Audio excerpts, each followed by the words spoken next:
Class 12. Today we will start topic internal resistance, potential difference and EMF of the cell. तो सबसे पहले है internal resistance.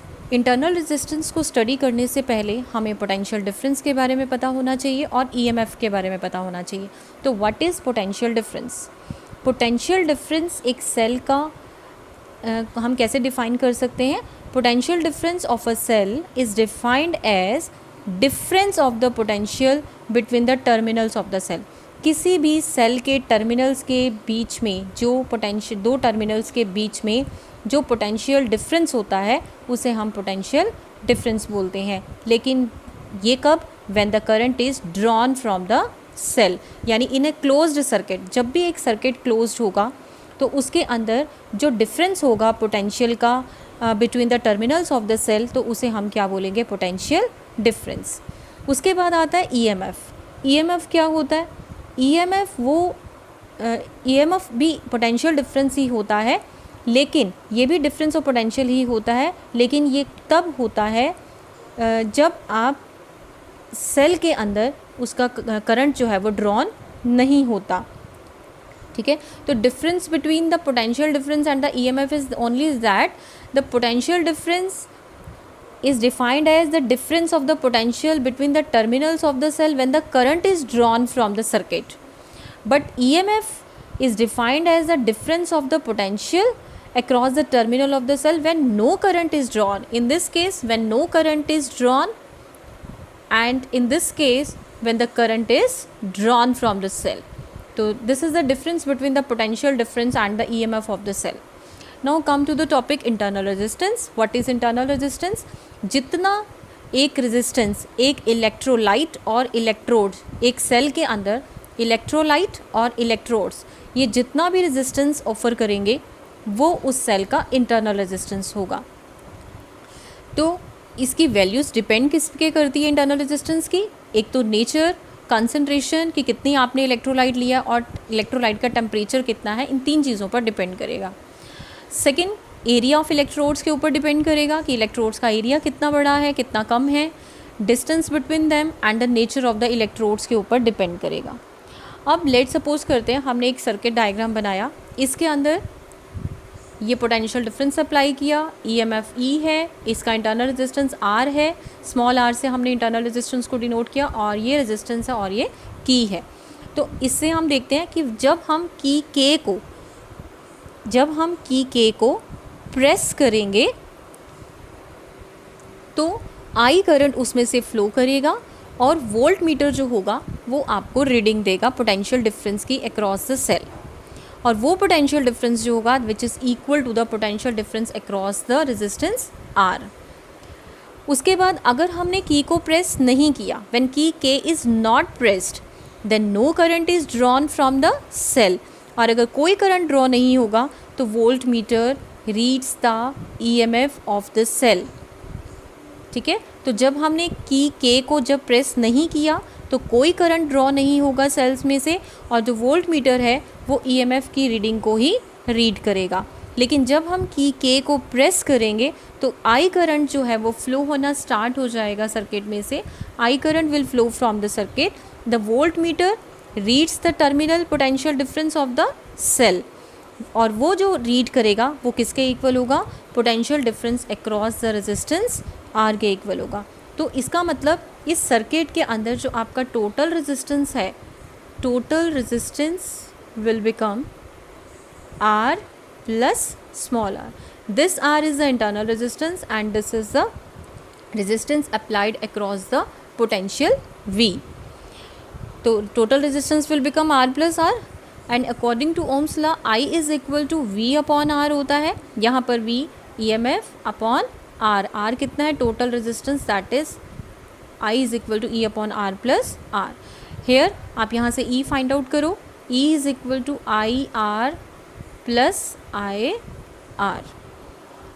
This is consider is the first equation, but we know V is equal to I R होता है. So consider this equation is number 2.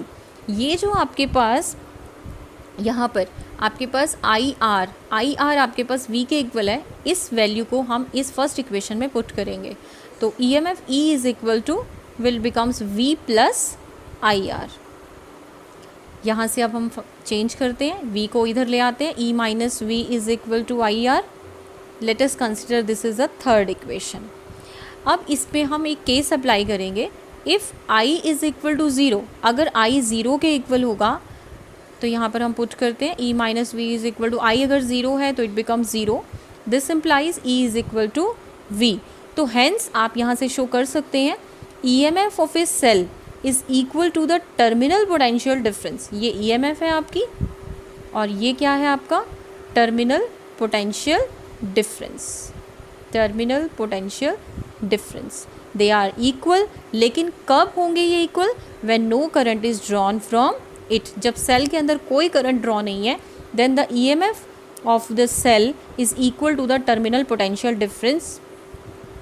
अगर हम इसको और मॉडिफाई कर सकते हैं, अगर हम इस थर्ड इक्वेशन को अगर हम सेकेंड इक्वेशन से डिवाइड करें, let's see, divide equation 3 by 2, then we get e minus V upon v is equal to I R, I small R होगा ये आपका आई आर, और ये हो जाएगा आई capital R.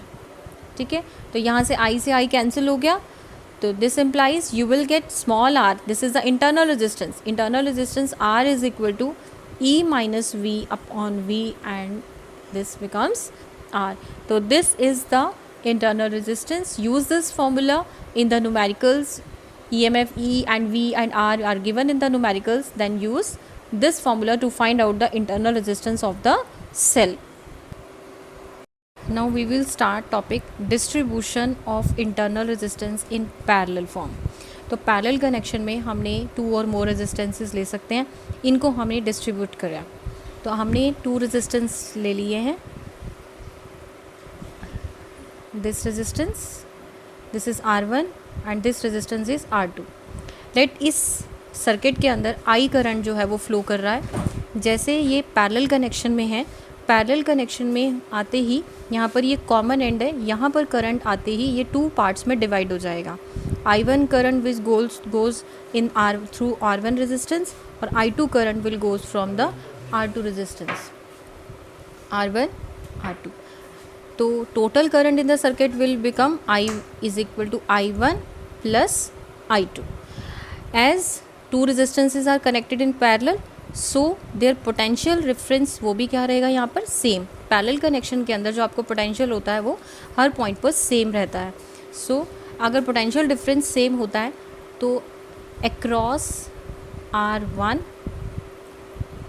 Potential V is equal to I1 R1 और across R2 V is equal to I2 R2 and they are same, so equate these I1 R1 is equal to I2 R2। तो यहाँ पर हमने small r लिए हैं, internal resistance को हम small r से डिनोट करते हैं, तो यहाँ पर हम स्मॉल r ले लेते हैं, R1 R2। यहाँ से अब इस इक्वेशन में, फर्स्ट इक्वेशन में I is equal to I1 plus I2 है, यहाँ से हम I2 की या I1 की वैल्यू फाइंड आउट कर लेते हैं। I2 is equal to I minus I1। इस I2 की वैल्यू को आपको इस इक्वेशन में पुट करना है, तो I1 R1 is equal to I2 के प्लेस पर I माइनस I1 R1। यहाँ से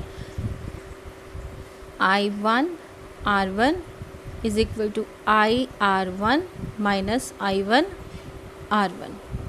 यहाँ से I1 R1 और ये I1 R1 इधर हम ले आते हैं I R1, सॉरी यहाँ पर आपका R2 था, यहाँ पर हमने बाय मिस्टेक R1 लिखा है, दैट्स इज R2, ये R2 हो जाएगा यहाँ पर I1 R2 और यहाँ पर होगा I1 R1 और I1 R2 ये इधर आ जाएंगे और I R1 जो है R2 वो यहाँ रह जाएगा। यहाँ से हम I1 कॉमन ले लेते हैं, R1 plus R2 is equal to I R2।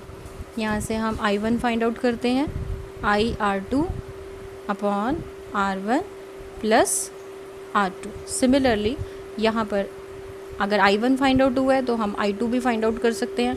IR1 हो जाएगा R1 प्लस R2। तो इस तरीके से अगर हम इंटरनल रेजिस्टेंस अगर हम पैरेलल कनेक्शन करते हैं तो किस तरीके से हमने I1 और I2 की वैल्यूज़ को फाइंड आउट करनी है।